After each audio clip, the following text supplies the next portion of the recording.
Good morning students. पिछले chapter में जैसा हमने डिस्कस किया था व्हाट इज़ कंटिन्यूटी। कंटिन्यूटी में हमने ये कुछ एग्जांपल्स किए थे और कंटिन्यूटी में मैंने बताया था कि जैसे ये ग्राफ है f x equal to 1 x less than equal to 0 f x equal to 2 x greater than 0। तो उसका ग्राफ हमने कुछ इस तरह से ड्रॉ किया था और मैंने कहा था कंटिन्यूटी का क्या मेन बेसिक है कि अगर ये ग्राफ बिना पेन उठाए ड्रॉ हो सकता है तो then this graph will be called continuous, otherwise this graph will be discontinuous. तो ये साफ दिख रहा था कि ये ग्राफ कंटिन्यूस नहीं हो सकता क्योंकि यहाँ से अगर हम ड्रा करते हैं तो यहाँ से हमें पेन उठाना ही पड़ेगा और फिर ये ड्रा करना पड़ेगा। तो इसी तरह मैंने पैराबोला का बनाया था इधर ग्राफ, तो ये ग्राफ कंटिन्यूस बन रहा था, इसमें हमें कहीं पे भी पेन उठाने की ज़रूरत नहीं थी। तो ये हमारी एक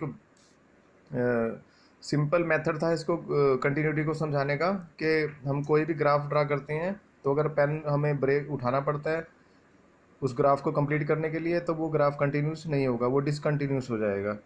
क्लियर? तो मेन हमारी डेफिनेशन ये थी। फिर उसके बाद मैंने कहा था कि ज़रूरी नहीं है कि हर एक क्वेश्चन की कंटिन्यूटी को चेक करने के लिए हमें उसका ग्राफ ड्रा करना पड़े, तो उसमें बहुत प्रॉब्लम आएगी। जैसे मैंने एग्जांपल दिया था f x equal to x square plus cos x, तो इसमें पॉलिनोमियल भी आ गया, क्वाड्रेटिक पॉलिनोमियल यानी कि पैराबोला है और ये ट्रिग्नोमेट्री है, तो दोनों का ग्राफ मिक्स ड्रा करेंगे और फिर उसकी कंटिन्यूटी चेक करेंगे किसी पॉइंट पर, तो ग्राफिकली काफ़ी दिक्कत वाला काम हो जाएगा। तो हमने क्या मेथड फाइंड आउट किया था उसको चेक करने का कि हम उसकी left hand limit at x equal to at x approach c के ऊपर हमने हल्का सा नेगेटिव का साइन डाला था एफ एक्स, और फिर ये right hand limit x approach c positive f x, ये राइट हैंड लिमिट को शो करता है, और equal to value of the function at c, यानी कि कोई सी कुछ भी हो सकता है या 4 5 6 7 8। तो तीनों की वैल्यू जब सेम आती है तो हम उसको कहते थे कि ये फंक्शन जो है कंटिन्यूस है। कुछ हमने एग्जांपल्स भी किए थे यहाँ पर, f x equal to 2x plus 1 at x equal to 2, तो हमने लेफ्ट हैंड लिमिट इसकी फाइंड आउट की थी, right hand limit find out की थी। तो 2h minus H 2 plus H मैंने कहा था राइट हैंड लिमिट में पुट करना है और डायरेक्ट वैल्यू पुट करके हमने left hand limit, right hand limit और वैल्यू ऑफ द फंक्शन तीनों हमारी 5 5 आई थी, तो हमारा ये फंक्शन क्या हो गया था, कंटिन्यूस हो गया था। और इसी तरह से मैंने कहा था कि जब हमें left hand right hand limit में कुछ कन्फ्यूजन है तो इस टाइप के जब क्वेश्चन आएंगे तो लेफ्ट हैंड और right hand limit different question में पुट होती है और जो वैल्यू ऑफ द फंक्शन होती है वो डिफरेंट क्वेश्चन में पुट होती है।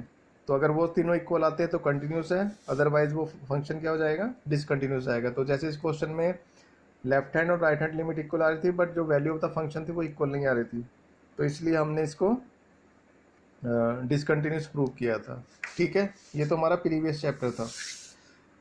अब जो today we will discuss, what we will discuss, algebra of continuous function. Algebra of continuous function है, यानी कि बेसिकली हमारे 4 ऑपरेशन होते हैं, प्लस माइनस मल्टीप्लाई डिवाइड। तो हम इसमें 2 फंक्शन का कंटिन्यूटी चेक करेंगे। तो थ्योरम है, suppose f and g be 2 real function continuous at a real number c, कोई भी एक रियल नंबर है और उस दोनों पर वो फंक्शन क्या है, कंटिन्यूस है। तो हमारे क्या 4 रिजल्ट्स बनते हैं, if we add the two function then continuous function then their addition is also continuous at x equal to c, यानी कि f और g दोनों कंटिन्यूस हैं और उनको हम प्लस कर देते हैं तो उसका जो आंसर आएगा वो भी कंटिन्यूस होगा, कहाँ पर, at x equal to c, यानी कि जो सेम c था दोनों फंक्शन के लिए उसी पॉइंट पे वो दोनों का एडिशन भी कंटिन्यूस होगा।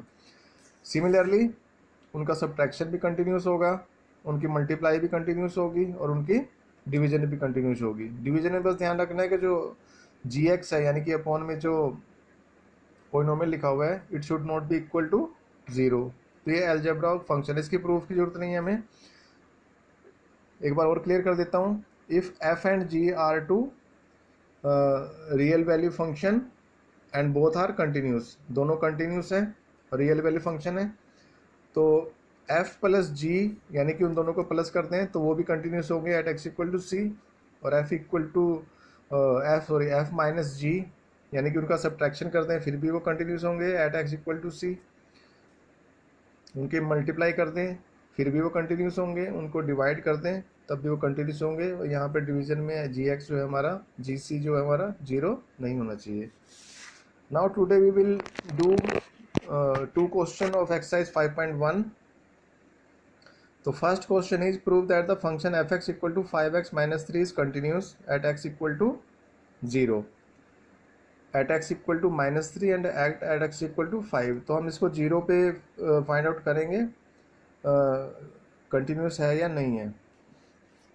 तो हमें पता है a function f x is continuous at x equal to a if limit x approaches to f x equal to f a. जो इसमें limit x approaches to a है ये हमारे पॉलिनोमियल फंक्शन के लिए हम नॉर्मली लिखते हैं। जो लेफ्ट हैंड और राइट हैंड लिमिट है दोनों हमारे इसी में प्रूव हो जाते हैं, ठीक है। तो left hand right hand limit हमें कब पुट करनी है वो मैं आगे बताता हूँ अभी। तो मेनली जब पॉलिनोमियल फंक्शन होगा तो हम इस तरह से कंटिन्यूटी चेक करेंगे। तो जैसे मैंने पहले बताया था कि वैसे तो हमारे पास ये फार्मूला है, left hand limit right hand limit और वैल्यू ऑफ द फंक्शन है तब हुआ। तो इनके लिए कुछ पर्टिकुलर कंडीशन है मैं आगे बताता हूँ अभी। बट फिलहाल जितने भी पॉलिनोमियल फंक्शन है उसके लिए हमें सिर्फ वैल्यू जो अप्रोच कर रही है वो फंक्शन में पुट करनी है और एक उसकी डायरेक्ट वैल्यू पुट करनी है। If both are equal then the function will be continuous. तो यहाँ पर है f x equal to 5x minus 3, यानी कि ये लीनियर पॉलिनोमियल है, continuous at x equal to 0 हमें फाइंड आउट करना है। तो limit at x equal to 0 5x minus 3। तो स्टेप फर्स्ट क्या होता है, always put the variable value and check. जो वेरिएबल की वैल्यू है जो भी अप्रोच कर रही है वो डायरेक्ट उसमें पुट कर दो। 11th में किया था हमने, if it is not 0/0 form, यानी कि 0/0 फॉर्म में नहीं है एंड उसकी फाइनाइट वैल्यू आ रही है, then we put the direct value of x। यानी कि अगर इसमें 0/0 जो 7 कंडीशन थी हमारी उसमें से कोई भी नहीं आ रही और फाइनाइट वैल्यू आ रही है तो हम इसको डायरेक्ट पुट कर देंगे इसमें। जैसे इसमें आगे किया हुआ है limit x approaches to 0 5x minus 3, तो इसमें डायरेक्ट हमने वैल्यू पुट की क्योंकि पॉलिनोमियल फंक्शन है और 0/0 फॉर्म भी नहीं आ रही। तो यहाँ जब 0 पुट करेंगे और -3 एज इट इज आएगा तो 5 इंटू 0 0, तो यहाँ पर हमारी वैल्यू क्या आ गई -3। और इसमें भी वही हम डायरेक्ट वैल्यू पुट करेंगे इसकी, तो ये भी क्या आ गया -3 आ गया। तो इट मीन्स क्या हुआ, f is continuous at x equal to 0। अब जो मेन कन्फ्यूजन है हमारे माइंड में, now when we have to find left hand limit and right hand limit separately. भाई इसमें हमने लेफ्ट हैंड और राइट हैंड लिमिट क्यों नहीं फाइंड आउट की, मैं बता चुका हूँ वो पॉलिनोमियल फंक्शन था। और लेफ्ट हैंड और राइट हैंड लिमिट हम कब फाइंड आउट करते हैं, हम कब डायरेक्ट वैल्यू नहीं पुट करते, we never put direct value of the variable in 4 cases. Direct value तो हम पॉलिनोमियल में पुट करते हैं, डायरेक्ट वैल्यू पुट किस में नहीं करते। ध्यान से देख लेना, ये 4 फंक्शंस हैं। फर्स्ट है मॉडुलस फंक्शन, पता ही होगा जो हमने प्रीवियस क्लासेस में किया है। सेकंड है ग्रेटेस्ट इंटीजर फंक्शन, ये भी क्लियर होगा। जैसे कोई 3.7 है तो उसका आंसर क्या आता था, 3 आता था। 3.6 है, 3.2 है, कुछ भी है तो उसका आंसर 3 आता था। 5.9 है, 5.7 तो उसका आंसर 5 आता था।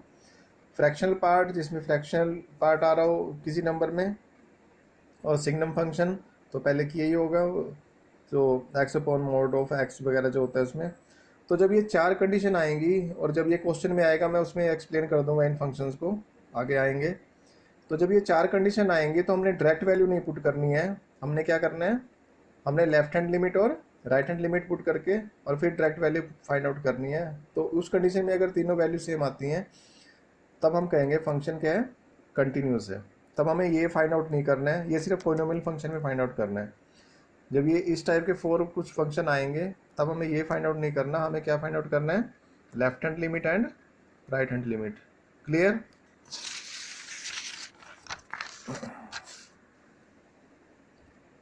अब इसी क्वेश्चन की जो हमने पिछला क्वेश्चन किया है 5x माइनस 3,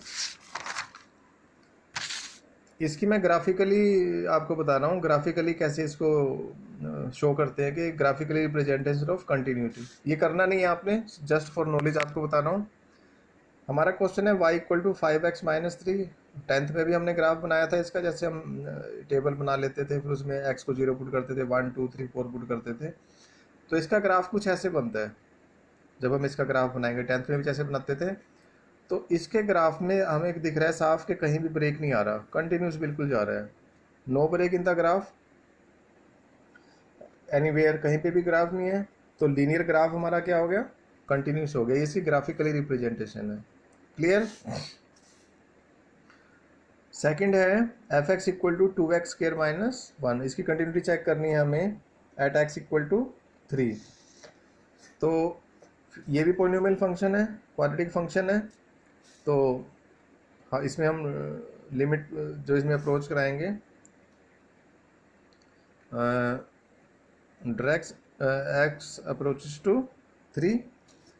तो f3 हमारे पास यहाँ पे 3 पुट करेंगे, 3 3 जा 9, 9 2 जा 18, 18 माइनस 1 17। और यहाँ पे भी हमने डायरेक्ट पुट कर दिया इसको, अप्रोच 3 कर रहा था तो इसकी वैल्यू भी 17 आ गई।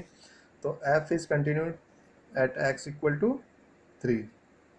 Same as previous question, we will not find left hand limit and right hand limit, वो मैं बता चुका हूँ। ये हमें कब फाइंड आउट करनी है, क्योंकि जब ये modulus, greatest integer function, fractional part और सिग्नम फंक्शन होगा, तब हमें लेफ्ट हैंड और right hand limit find out करनी है। अदरवाइज हम क्या करेंगे, डायरेक्ट वैल्यू पुट कर देंगे दोनों कंडीशन में और पॉलिनोमियल फंक्शन में। तो वो अगर इक्वल आते हैं तो फंक्शन इज कंटिन्यूस। तो जैसे इसकी लीनियर वाली मैंने रिप्रेजेंटेशन बताई थी, ग्राफिकली रिप्रेजेंटेशन, ऐसे मैं इसकी बता रहा हूँ ग्राफिकल रिप्रेजेंटेशन ऑफ कंटिन्यूटी किसकी, पैराबोला की। y equal to 2x square minus 1 quadratic है तो ये पैराबोला बनेगा। तो और इसका coefficient of x square is positive, तो हमने 9th में 10th में किया था, जो कोफिशिएंट पॉजिटिव होगा 11th में भी कर चुके हैं, वो अपवर्ड बनेगा, अपवर्ड मतलब, ठीक है। तो नॉर्मली तो हमें बनाने की जरूरत नहीं है, बट इसका मैं वर्टेक्स फाइंड आउट कर लेता हूँ सिर्फ। If you put x equal to 0 तो y कितना आएगा, -1। तो ये इसका वर्टेक्स आ गया। तो हमें पता है इसका नॉर्मली इसका जो अपवर्ड बनेगा तो इसी टाइप से बनेगा कुछ ये, ठीक है। तो ये कहीं पे भी ब्रेक नहीं आ रहा है इसमें, हमने अगर हम पेन यहाँ पे रखें तो कंटिन्यूस हम इसको ऐसे ड्रा कर सकते हैं, कहीं पे भी ब्रेक नहीं आ रहा। क्लियर। जैसे इस वाले ग्राफ में आ रहा था ना ब्रेक, हमने यहाँ पेन रखा तो पेन उठा के फिर यहाँ जाना पड़ा, ऐसा कुछ नहीं है इसमें। इसमें हमारे पास डायरेक्ट हम कंटिन्यूस, तो नो ब्रेक, तो हम कह सकते हैं कि quadratic graph is continuous. Quadratic graph मतलब पैराबोला, ठीक है। और ये पहले बताया था मैंने, all polynomial functions are continuous, कोई भी पॉलिनोमियल फंक्शन है तो कंटिन्यूस होगा। और ट्रिग्नोमेट्री में अगर देखें तो sine x and cos x जो ट्रिग्नोमेट्रिक फंक्शन है वो भी हमारे क्या होते हैं, कंटिन्यूस होते हैं। ओनली साइन एंड कोस, बाकी सारे जो भी हैं 4 tan कोट सीकेंट कोसिकेंट वो डिसकंटिन्यूस होते हैं, उसमें कहीं ना कहीं ब्रेक आता है। क्लियर। तो अभी स्टूडेंट्स मैंने जो इसका बेसिक बताया है कि कब हमें left hand right hand limit put करनी है, कब इन 4 कंडीशन में, और कब हमें डायरेक्ट वैल्यू पुट करनी है। आप इन फर्स्ट, सेकंड और थर्ड क्वेश्चन को अच्छी तरह कर लें, इसकी बेसिक क्लियर कर लें एक बार, फिर आगे एक्सरसाइज सिंपल है, उसमें हम डायरेक्ट क्वेश्चन करते चले जाएंगे। इसको रिवाइज करके अच्छी तरह एक बार माइंड में बिठा लें अपने कि कब left hand right hand limit put करनी है और कब डायरेक्ट वैल्यू पुट करनी है, ठीक है। उसके बाद हमारी एक्सरसाइज जो है बिल्कुल स्मूथ चलेगी। तो आज मैं सिर्फ ये 2 क्वेश्चन ही करा रहा हूँ। और ये ग्राफिकल रिप्रेजेंटेशन जो करनी है ये आप अपने रफ वर्क में कर लेना, ज़रूरी नहीं है इसको कि हम इसको फेयर में करें, ये जस्ट फॉर नॉलेज है, अपना क्वेश्चन एक फील लाने के लिए, मतलब आपको एक अच्छी तरह समझ में आए क्वेश्चन, इसके लिए मैंने बनाया था ये। तो फिलहाल अभी हम 2 क्वेश्चन पे ही कर रहे हैं इसको, तो इसको अच्छी तरह रिवाइज कर लो, तो थर्ड क्वेश्चन से थोड़ा सिंपल रहेगा, थर्ड या फोर्थ क्वेश्चन जो भी हम स्टार्ट करेंगे, ठीक है। Okay, thank you.